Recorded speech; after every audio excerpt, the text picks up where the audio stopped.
First things first, let me just get this out of the way. Nobody trying to be cute or sexy for y'all or nothing like that. That's not why I'm laying here like this. I just work real hard, so I'm tired as hell.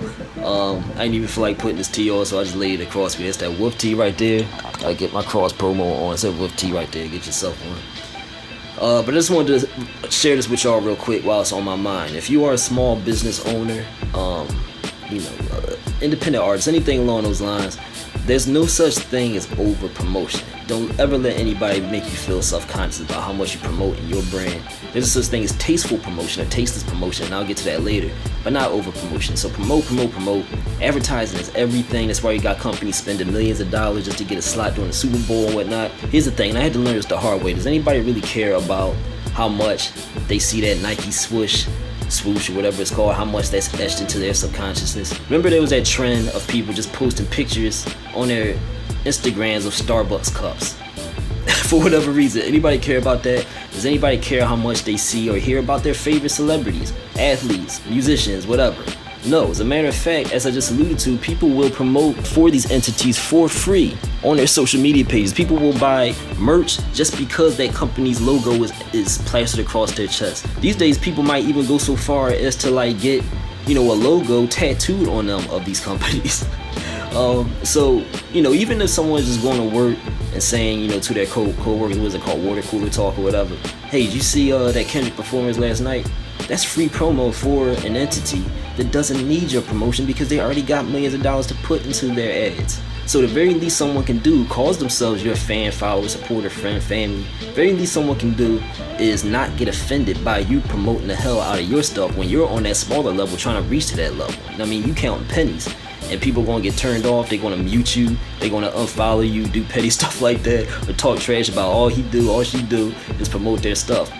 Look, if someone's doing that, I got news for you and I got news for them. Your brand's a representation of who you are. Your art is a representation of who you are. So if they're behaving that way, they were never there to support your ass anyway. They weren't your fan, they weren't your real follower, they weren't your friend, and God forbid if your family's acting like that, they weren't your family. Let those people weed themselves out. They weren't there for you anyway. Care about the real ones, the ones that's there to support you. They want to see your face out there.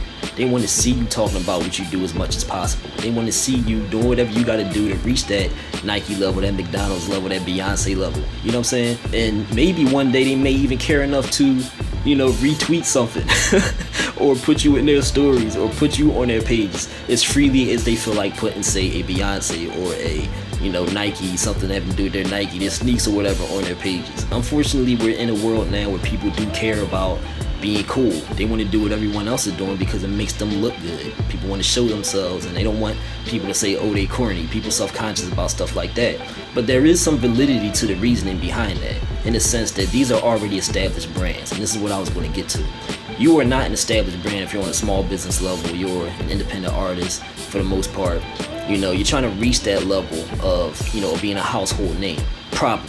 So if you're on that level, you do unfortunately have to be more careful about how you represent yourself, as opposed to like a Coca-Cola. Everybody already knows Coca-Cola. Like, they don't have to be all that careful about the ads they put out. They're going to sell anyway. You have to put special care into it because people are going to be more critical. They're going to be more skeptical about your brand because they don't know you like that. Don't misspell stuff. I see people misspelling stuff in their ads. If you don't care enough about the representation of you to spell properly, how can you expect people to care about the quality of your product? Don't promote using the same lame, boring ad. Don't post that 10 times in a row on your Instagram, for example. Scatter your blows. People might get turned off by that, and justifiably so in my opinion, because you should put more creativity into the representation of who you are than to post the same lame, boring ad 10 times in a row. People gonna be more critical. They're gonna have that magnifying glass out when it comes to you. You just gotta keep that in mind. You gotta put more effort into it than the established brand. Be respectful of other people.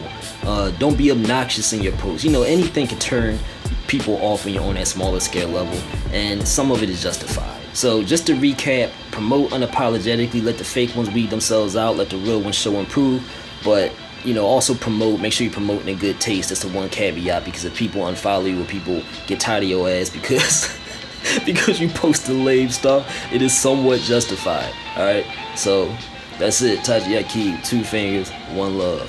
Wolf words.